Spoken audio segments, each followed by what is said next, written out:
नमस्कार छात्रों, आज हम अपनी इस अवधि में एक नया पाठ को शुरू करेंगे।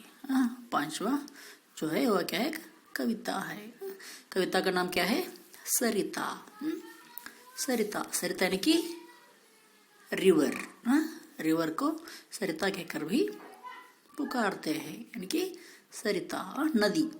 और एक नाम क्या है सरिता का, नदी, रिवर, जो चित्र में दिखाई दे रहा है, जो पानी बहते हुए आ रही है। ठीक है, जो पानी है, जो नदी।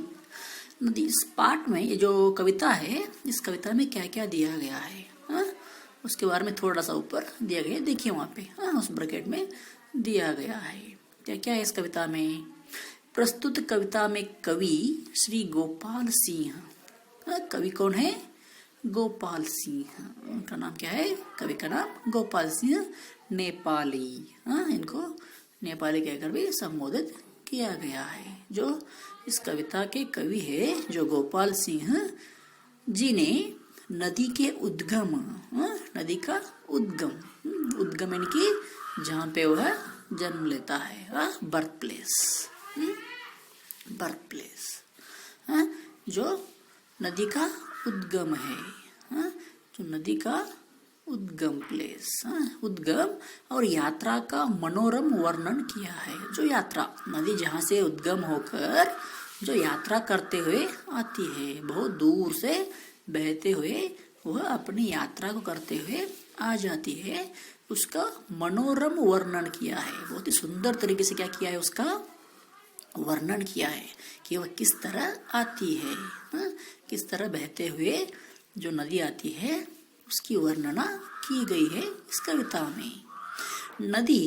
निरंतर बहते हुए क्या करती है, नदी निरंतर बहती है, कहीं पे भी रुकती नहीं, हमेशा वह बहती ही रहती है। निरंतर बहते हुए अपने शीतल जल से, अपना जो शीतल जल, जो कोल्ड, जो अपना जो वाटर है, जल से प्राणियों की प्यास बुझाती है। जो सभी प्राणियां हैं, जितने भी प्राणियां हैं, उन सभी प्राणियों की प्यास बुझाती है। प्यास, थर्स्टी बोलते हैं, जो थर्स्टी है उसको वह बुझाती हुई, कम करती हुई, सभी प्राणियों की प्यास कम करती हुई आती है।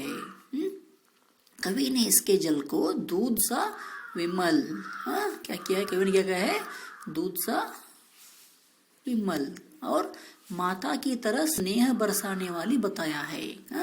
इसको किससे कंपेयर किया गया है, दूध और माता से कंपेयर किया गया है। नदी को दूध और माता से कंपेयर किया गया है।